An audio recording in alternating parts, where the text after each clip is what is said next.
8ஆம் தேதி அன்னைக்கு சென்னை பெருநகர மாநகராட்சியுடைய மேயர் சகோதரி பிரியா அவர்கள் குறித்து சமூக வலைதளங்களில் வந்து அவதூறு பரப்பி ஆபாச வீடியோக்களை வந்து அமைச்சர் பெருமக்களோடு சேர்த்து பதிவிட்டதுனால வந்து எமது தமிழர் முன்னேற்றப்படை சார்பாக புகார் கொடுத்தோம். அந்த புகாருக்கு வந்து இன்றைக்கி வந்து G7 சேத்துப்பட்டு சைபர் கிரைமில் வந்து வழக்கு பதிவு செஞ்சுருக்காங்க. முதல் தகவல் அறிக்கை வந்து பதிவு பண்ணியிருக்கிறாங்க. சில சாட்சி ஆவணங்கள் கோர்ட்டில் நீதிமன்றத்தில் கொடுக்கறதுக்காக சில சாட்சி ஆவணங்கள் கேட்டிருந்தாங்க. நான் சமூக வலைதளத்தில் நான் பார்த்து மன உளைச்சல் ஏற்பட்ட சில ஐடியெலாம் வந்து ஏற்கனவே குறித்து கொடுத்துருந்தோம். அதோட டீட்டெயில் வீடியோஸ் எல்லாம் பென்ட்ரைவ்லையும் அதை ஸ்க்ரீன்ஷாட் எடுத்து சிக்னேச்சர்லாம் கேட்டு இன்றைக்கி வந்து சாட்சி ஆவணங்களாக கொடுத்துருக்குறோம். அதுக்காக இன்றைக்கி விசாரணைக்காக வர சொன்னாங்க. அதனால் காவல் நிலையம் வந்திருக்கிறேன். மேயர் பிரியா குறித்து சமூக வலைதளத்தில் வந்து அவதூறு பரப்பு ஆபாச வீடியோக்களை அமைச்சர் பெருமக்களோட மேயர் பிரியா அவர்களை வந்து சித்தரிச்சு பதிவிட்டு அந்த ஐடி உரிமையாளர்கள் மீது வழக்கு போட்டிருக்காங்க. அந்த ஐடி உரிமையாளர்கள் வந்து தொடர்ச்சியாக வந்து தமிழ்நாட்டில் வந்து சமூக வலைதளங்கள்ன்ற பேரில் வந்து ஐடி விங்குன்ற பேரில் வந்து சில கட்சிகள், அதாவது தமிழ்நாடு பிஜேபி, நாம் தமிழர் கட்சி, தமிழக வெற்றி கழகம், நடிகர் விஜய் தலைமையிலான தமிழக வெற்றி கழகம், அந்த ஐடி விங், இவங்க 3 கட்சி தான் வந்து தொடர்ச்சியாக வந்து பெண்களை வந்து ஆபாசமாக அவதூற பரப்பி சித்தரித்து சமூக வலைதளங்களை வந்து பதிவிட்டிருக்காங்க. அதுலேயும் இன்றைக்கி அதிகாரத்தில் இருக்கக்கூடிய ஒரு ஒடுக்கப்பட்ட சமுதாயத்திலேருந்து வந்த ஒரு இளம் வயதில் வந்த ஒரு பெண்ணு சகோதரி மேயர் பிரியா ஒரு நிர்வாகத்தில் சில விஷயங்கள் தெரியல அப்படின்னா நம்ம கூட இருக்கிறவங்க, நம்ம குடும்பத்தார், இல்லை அவங்க சார்ந்து இருக்கக்கூடிய அரசியல் கட்சியில் இருக்கக்கூடிய பெரும் தலைவர்கள், தகப்பன் ஸ்தானத்தில் இருக்கக்கூடியவர்கள், உடன்பிறப்பு ஸ்தானத்தில் இருக்கக்கூடியவர்கள் வந்து அந்த நிர்வாகம் சம்பந்தமான சில தகவலை நேரடியாகவோ தொலைபேசிலையோ வந்து அவங்களுக்கு சொல்லி கொடுக்கறது ஒரு வழக்கம்.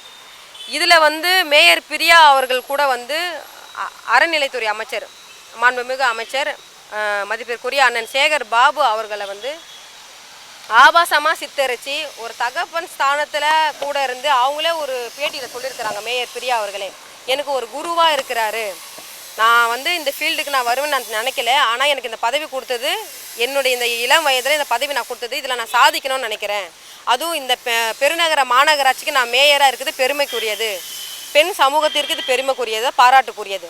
அப்போ எனக்கு வந்து குருவாக இருக்கக்கூடிய கூட வந்து என்னை இணைச்சி மீம்ஸு, அதாவது என்னுடைய பெயரில் அவருடைய பெயரிலும் சேர்த்து ஆபாசமாக மீம்ஸ் வெளியிடுறது வருத்தத்துக்குரியதுன்னு சொல்லி அவங்களுக்கு அந்த மன உளைச்சல் ஏற்பட்டிருக்கு. பார்த்தா எங்கள் போன்ற பெண்களுக்கும் பொதுமக்களுக்கும் மன உளைச்சல் ஏற்பட்டிருக்கு. இந்த சமூக வலைதளத்தில் வந்து மேயர் பிரியா குறித்து பொதுமக்கள் யாரும் அந்த ஆபாசமாகவோ இல்லை அவதூறுகளை பரப்பலை. தொடர்ச்சியாக வந்து இந்த நாம் தமிழர் கட்சி, தமிழக வெற்றி கழகம், பாஜக, RSS அமைப்பு, இந்த 4 அமைப்பு தான், 4 கட்சி தான் வந்து தொடர்ச்சியாக வந்து அண்ணன் சேகர் பாபு அவர்களை வந்து அவருடைய பொது இதுக்கு நல்ல பெயருக்கு வந்து கலங்க ஏற்படுத்தும் வகையில் வந்து அவங்க சித்தரித்து இதுவாக பண்ணியிருக்கிறாங்க. இது சம்மந்தமாக புகார் கொடுத்து இப்போ முதல் தகவல் அறிக்கை வந்து பதிவு பண்ணியிருக்கிறாங்க. அது வந்து அடுத்த நடவடிக்கை காவல்துறை வந்து கைது நடவடிக்கை மேற்கொள்வாங்கன்னு நினைக்கிறேன். உலகத்தில் பார்த்திங்கன்னா, உலகத்தில் இருக்கக்கூடிய அனைத்து உயிரினத்திலையும் வந்து பெண் உயிரினத்திற்கு முதல் மரியாதை கொடுக்கும். அந்த உயிரினமே முதல் மரியாதை கொடுக்கும், முன்னிறுத்துவாங்க. ஆனால் நம்மளுடைய மனித இனத்தில் மட்டும்தான் பெண்களை மனித சமுதாயத்தில், இந்த சமூகத்தில் வந்து எந்த அளவுக்கு அவங்கள வந்து மரியாதை குறைவாக நடத்தணுமோ, அவங்கள எந்தெந்த வகையில் எந்தெந்த விஷயத்தில் வந்து அவங்கள அச்சுறுத்தி அவங்களுக்கு மன உளைச்சலை ஏற்படுத்தணுன்றதை தெளிவாக பண்ணுறாங்க. இன்றைக்கி ஒரு மாடு கூட பாருங்கள், ஒரு ஆண் மாடு பெண் மாடு இருக்குதுன்னா, ஒரு ஆண் மாடு என்ன ஒரு மாட்டு வண்டியை வந்து தன்னுடைய தோளில் சுமந்து இழுக்குதோ அதே பலத்தோட பெண் மாடும் இழுக்கும். ஆனால் ஒரு ஆண் மாடால் செய்யாத ஒரு விஷயத்த பெண் மாடு செய்யும். இது ஆண் மாடால் செய்யாது, மனித இனத்தில் ஆணால் செய்ய முடியாது. தன்னுடைய ரத்தத்தை பாலாக தன்னுடைய குட்டிக்கு ஈன்று கொடுக்குறவ.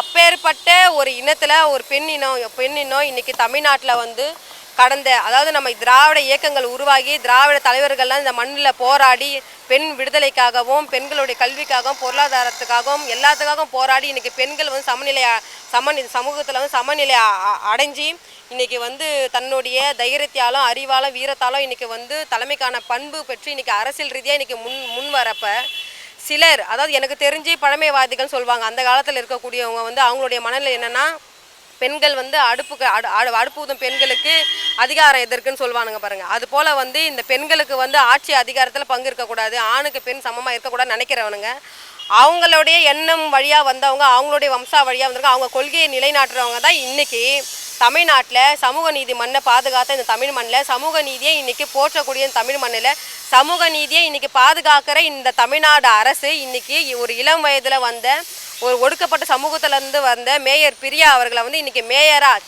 தமிழ்நாட்டின் தலைநகரம் சென்னையில் வந்து இன்றைக்கி மேயராக அமர வச்சிருக்குது. தமிழ்நாடு மக்களுக்கு மட்டும் இல்லை, உலக அரங்கில் வந்து உலகத்தில் இருக்கிற எல்லாருமே இன்றைக்கி வந்து பெருமைக்குரிய விஷயம், எல்லாரும் போற்றக்கூடிய விஷயம். இந்தியாவில் முதன்மையான மாநகராட்சிக்கு இன்றைக்கி ஒரு பெண் இளம் பெண்ணு ஒடுக்கப்பட்ட சமூகத்திலேருந்து ஒரு பெண் வந்து இன்றைக்கி மேயராக இருக்கிறாங்கன்னா அதை எல்லாரும் வரவேற்கணுமே தவிர, அதை பாராட்டணுமே தவிர, அந்த போஸ்டிங் கொடுத்து அந்த பதவியில் அமர வச்சு தமிழ்நாடு அரசை வந்து நம்ம கௌரவிக்கணும், அவங்கள பாராட்டணும் தவிர ஒரு பெண்ணை வந்து எந்த வகையில் ஆபாசமாக சித்தரிச்சு வந்து நீங்கள் வந்து வடிவமைச்சு சமூக வலைதளத்தில் நீங்கள் பதிவிடுங்க. இது வந்து தமிழ்நாடு மக்கள் தேர்தல் நேரத்தில் தன்னுடைய வாக்கு ஆயுதமாக ஏந்தி உங்களுக்கு தக்க பதிலடி கொடுப்பாங்க. மேயரை தவிர்த்து பல அரசியல் பெண் தலைவர்களை குறித்து அவதூறாக பண்ணுறாங்க. குறிப்பாக தமிழிசை சவுந்தரராஜன் ஆகட்டும், இல்லை நிர்மலா சீதாராமன், பல பேரை இந்த மாதிரி சித்தரித்து வெளியிடுறாங்க. ஆனால் பர்டிகுலராக நம்ம மேயர் பிரியா இல்லை, சகோதரர் வந்து தெரியாமல் சொல்கிறீங்கன்னு நினைக்கிறேன். நிர்மலா சீதாராமன் அவர்கள்லாம் என்ன சித்தரிக்கிறாங்க? நீங்கள் நான் சித்தரிங்கன்னு சொல்கிறேன். நான் என்ன சொல்கிறேன்னா, இந்த 3 அமைப்பு பிஜேபி கூட விடுங்க, பிஜேபி வந்து அவங்க கொள்கை ரீதியாக எதிர்க்க முடியல, அவங்களால இங்கே தமிழ்நாட்டில் வந்து ஒரு சாதாரண ஒரு வார்டு மெம்பர் கூட ஆக முடியாது, சாதாரண ஒரு ஒரு கவுன்சிலர் ஆக சொல்லுங்கள், அதுக்கு துப்பு திராணி இல்லாத பாஜக கட்சி இன்றைக்கி வந்து மக்களையே சந்திக்காத, இன்றைக்கி மக்கள்கிட்ட ஓட்டே வாங்காத, நியமன உறுப்பினராக எம்பி ஆகி மத்திய நிதியமைச்சர் ஆன நிர்மலா சீதாராமன் ஒரு பிராமண பெண்ணுன்ற ஒரே காரணத்துக்காக இன்றைக்கி டெல்லியில் வந்து இன்றைக்கி வந்து மத்திய நிதியமைச்சராக இன்றைக்கி உட்காந்துட்டு இருக்கிறாங்க. நிர்மலா சீதாராமன் பிராமணன்ற ஒரே பொண்ணுக்காக நீங்கள் ஆபாச வீடியோ சித்தரிக்காமல் நீங்கள் பயந்து போயிருக்கீங்க. ஒடுக்கப்பட்ட சமூகத்திலேருந்து ஒரு இளம் பெண் வந்து தமிழ்நாட்டோட தலைநகர் சென்னை பெருநகர மாநகராட்சிக்கு மேயர் ஆனார், உங்களுக்கு தாக்கு பிடிக்க முடியல, அதனால தான் இன்றைக்கி அவங்கள சித்தரிக்கிறீங்க. நான் என்ன கேட்குறேன்னா, நீங்கள் பிராமண பெண்ணுன்றதுனால நீங்கள் சித்தரிங்க, நீங்கள் அவங்கள சித்தரிங்க பார்ப்போம். நீங்கள் நரேந்திர மோடி அவர்கள் கூடயோ, இல்லை அமித்ஷா கூடயோ, இல்லை அண்ணாமலை அவர்கள் கூடயோ, இல்லை பாஜகவில் எந்தெந்த ஆண் அமைச்சர்கள் இருக்காங்க அவங்க கூடலாம் நிர்மலா சீதாராமன் அவர்களுடைய ஃபோட்டோஷாப் பண்ணி நீங்கள் ஆபாசமாக சித்தரித்து போடுங்க. சித்தரிக்க சொன்ன கட்சி தலைவன் வீட்டில் காலையில் ஈடியும் ஐடி ரைடியும் விடுவாங்க. அப்போ அந்த பயத்தில் தானே நீங்கள் எதுவும் சித்தரிக்க மாட்டீங்க. அப்போ சமூக நீதியை பாதுகாக்கணும், சமூக நீதியை வந்து இங்கே நிலைநாட்டணுன்றதுக்காக இன்றைக்கி திராவிட முன்னேற்ற கழக ஆட்சி வந்து இன்றைக்கி ஒரு ஒடுக்கப்பட்ட சமூகத்திலேருந்து வந்த ஒரு பெண்ணை மேயர் ஆயிருக்காங்க. அப்போ அதை வரவேற்கணும் தானே. இன்றைக்கி தூய்மை பணியாளர் பிரச்சனை சாதாரணமாக அவங்களா இன்றைக்கி போராடி இன்றைக்கி வந்து அவங்களுக்கான அந்த பணி நிரந்தரத்தையும் அவங்களுக்கான அந்த ஊதிய உயர்வையும் அவங்களா தன்னிச்சையாக போராடி அவங்க பெற்றிருப்பாங்க. இன்றைக்கி யார் வந்து இன்றைக்கி தூய்மை பணியாளர் அந்த போராட்டத்தை யார் சீர்குலைச்சதுன்னு நினைக்கிறீங்க?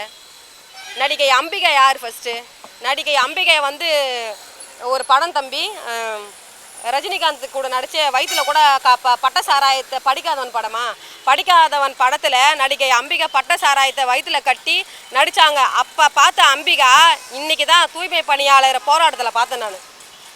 உங்களுக்கு என்ன தேவை இருக்குது? தூய்மை பணியாளரில் பிஜேபியோட கட்சியில் இருக்கக்கூடிய நடிகைகள் வந்து இப்போ தூய்மை பணியாளர் போராட்டத்தில் நீங்கள் வந்து பார்க்க வேண்டிய அவசியம் என்ன இருக்குது?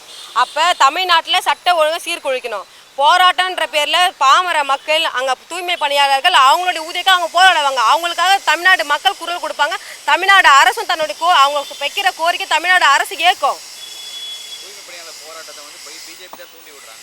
தூய்மை பணியாளர் போராட்டன்றது அதை வந்து அவங்களுடைய கோரிக்கைன்றது நியாயமானது, நாங்கள் எல்லாருமே வரவேற்கிறோம், கவர்மெண்ட்டும் வரவேற்கிறாங்க.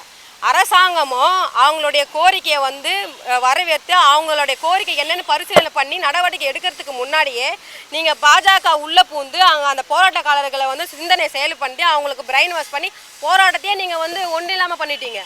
இன்றைக்கி யார் இன்றைக்கி பிஜேபி உள்ளே பூந்து தான் இன்றைக்கி நான் என்ன கேட்குறேன்னா, நடிகை அம்பிகாலாம் வந்து இன்றைக்கி எப்போ வந்தீங்க நீங்கள் அரசியல் போராட்ட காலத்தில்? நீங்கள் மக்கள் போராட்ட காலத்தில் நடிகை அம்பிகாலாம் எப்போ நீலாம் வந்த? நடிகை கஸ்தூரிக்கு என்ன வேலை இருக்குதாங்க? இன்னும் நிறைய இந்தி நடிகைகள்லாம் வேறு வந்தாங்க, பேர் வேறு தெரியல. உங்களுக்குலாம் என்ன வேலை? உங்களுக்கு தூய்மை பணியாளர் போடுறது உங்களுக்கு என்ன வேலை?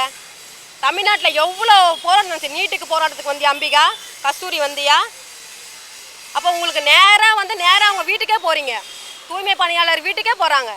அம்பிகாக்கெல்லாம் உங்களுக்கு என்ன வேலைன்னு கேட்குறேன். நீங்கள் பட்ட சாராயத்தை வயிற்றில் கட்டி நடித்த திரைப்படத்தில் இருந்து நேரம் இங்கே வந்துட்டாங்க போல இருக்கு அவங்கெல்லாம். விஜயோட முதல் சந்திப்பு மக்கள் சந்திப்பு எப்படி பார்க்குறீங்க? இல்லை, நாங்கள் வந்து தொடர்ச்சியாக வந்து நான் நடிகர்களுடைய அரசியல் பிரவேசத்தை நான் எதிர்க்கிறவன். நான் ஏற்கனவே நடிகர் ரஜினிகாந்த் அவர்களுடைய அரசியல் பிரவேசத்தை எதிர்த்தேன், அவர் அரசியலுக்கே வரலை. இன்னைக்கு வந்து நடிகர் விஜய் அவர்கள் வந்து அரசியலுக்கு வந்து இன்னைக்கு 50 வயசுல வந்திருக்கிறாரு. இதுக்கு முன்னாடி எந்த போராட்ட காலத்தில் நடிகர் விஜய் அவர்களை நான் பார்த்ததும் கிடையாது. அவர் எந்த மக்களுக்காக அவர் போராடினாரும் தெரியல. ஏற்கனவே இலங்கை தமிழர்கள் படுகொலையில் வந்து ஒரே ஒரு போராட்டத்தில் 500 ரூபாய் மொய் எடுத்துட்டு போனார். அதை விட நடிகர் விஜய் பார்த்ததோடு சரி. இன்னைக்கு ஒரு கட்சி ஆரம்பித்து அவர் பின்னாடி வந்து சினிமா மோகத்தினால் மட்டும்தான் இளைஞருக்கு பின்னாடி திரள்றாங்களே தவிர நடிகர் விஜய் அவர்களுக்கு எந்த கொள்கை கோட்பாடு தலைமைக்கான பண்பு எதுவுமே கிடையாது. நீங்கள் நேராக ஏசி கேரவனில் ஏறி உக்காடுறீங்க, வண்டியிலே போகிறீங்க. இது ஒரு பிரச்சார பயணமா? இது பிரச்சார பயணம்னா எம்ஜிஆர் அவர்கள், அறிஞர் அண்ணா அவர்கள், முத்தமிழ் கலைஞர் கருணாநிதி அவர்கள் அவர்களுடைய பிரச்சார பயணத்தில் நீங்கள் பார்த்துருக்கிறீங்களா? மக்களோட மக்களாக இருப்பாங்க. மக்களை நேரடியாக சந்தித்து அந்த பிரச்சாரத்தில் வந்து மக்களுடைய கோரிக்கை என்ன, இந்த மண்ணுடைய கோரிக்கை என்ன, மக்களுடைய உரிமை எங்கே பறிக்கப்பட்டிருக்குன்னு கேட்டு அந்த பிரச்சார பயணம் இருக்கும். நாங்களாம் நடைப்பயணம் 32 நாள் நாங்களாம் சென்னை டு கன்னியாகுமரி நடைப்பயணம் போனோம். அந்த மக்களுடைய வலி வேதனை என்னன்னு எங்களுக்கும் தெரியும். நீங்கள் நேராக ஏசி கேரவேனில் BMW கேரவேனில் நேராக வருவீங்களா, டாட்டா காமிப்பீங்களா, பாய் காமிப்பீங்களா? இதில் வேறு அந்த கூட்டத்தில் பாருங்கள், நான் நடிகர் விஜய் அவர்களை நேரில் பார்த்துட்டேன். எனக்கு அந்த மன திருப்பி சந்தோஷம்னு அழுதுங்க. இதில் என்ன கொள்கை இருக்குது? ஒரு தலைவனை பார்த்தா தலைவன் வந்து என்ன கொள்கை என்ன கோட்பாடோடு அவன் முன்னெடுத்து செல்கிறானோ அந்த போராட்டம் வலிமை பெறும். நடிகர் விஜய் அவர்கள் வந்து என்ன போராட்டத்தை முன்னெடுக்கிறாரு? மக்களுக்கு என்ன சொல்ல வராரு? அவர் பேசுறது 10 நிமிஷம். அந்த 10 நிமிஷமும் வந்து எழுதி கொடுக்குற ஸ்கிரிப்ட் எழுதி கொடுத்தோன்னா கேமரா ஆன் பண்ண ஆக்ஷன் அங்கே சினிமாவில் என்ன நடிக்கிறாரோ அது ஆக்ஷன் கேமரா முன்னாடி 10 நிமிஷம் வாசிச்சுட்டு போயிடுறாரு.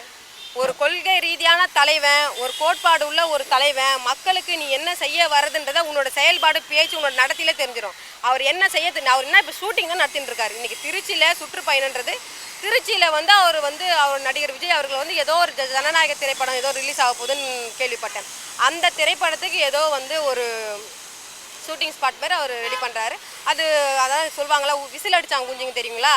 அவங்க பின்னாடி போகிறது எல்லாமே விசில் அடிச்சாங்க குஞ்சுங்க தான். அந்த தம்பி தங்கமாருங்க எல்லாருமே வந்து படித்து இன்றைக்கி வந்து தமிழ்நாட்டில் இன்றைக்கி படித்தும் எவ்வளோ டிகிரி UG PG முடிச்ச தம்பிங்க எல்லாம் இன்றைக்கி வேலை வாய்ப்பு இல்லாமல் கஞ்சா புழக்கத்துக்கு அடிமையாகி இன்றைக்கி எல்லாம் வேலை பண்ணி இன்றைக்கி வந்து கூலிப்படையில் போயிட்டு சேர்ந்து இன்றைக்கி சிறையை நிரப்பின்னு இருக்காங்க. ஏன்னா இது போல் நடிகர் பின்னாடி போனால் சிறையை தான் நிரப்ப முடியுமே தவிர கோட்டையும் பார்லிமெண்ட்டெல்லாம் நிரப்ப முடியாது.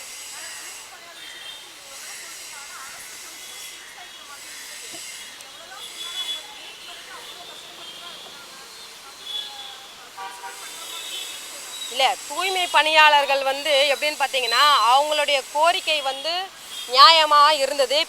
பேச்சுவார்த்தை நடத்தப்பட்டது. அந்த பேச்சுவார்த்தையில் ஒரு சிலர் பேச்சுவார்த்தைக்கு உடன்பட்டு வந்தாங்க. அதில் இந்த பிஜேபி கட்சி நடிகைகளை அனுப்பிச்சு அவங்க மூல செலவை செஞ்சு ஒரு டீமாக இருந்த போராட்ட குழுவினர் வந்து ஒற்றுமையாக இருந்த அந்த குழுவில் அவங்க ஒரு நாளாக பிரித்து விட்டாங்க, பிரெயின் வாஷ் பண்ணி. நாங்கள் அதை செய்கிறோம், நாங்கள் இதை செய்கிறோம், நீங்கள் இதை பேசுங்க அதை பேசுங்கன்னு சொல்லி அவங்களுடைய மனநிலையை மாற்றம் அடைய வச்சாங்க. அதனால் அதில் வந்து ஒரு டீமாக பிரிஞ்சு இன்றைக்கி தனித்தனியாக போராடுறாங்க. ஒரு சிலருக்கு வந்து இன்றைக்கி வந்து அவங்க அரசாங்கம் சொல்கிற அந்த பேச்சுவார்த்தையில் ஏற்று அவங்க நீ பணி செஞ்சுன்னு தான் இருக்கிறாங்க.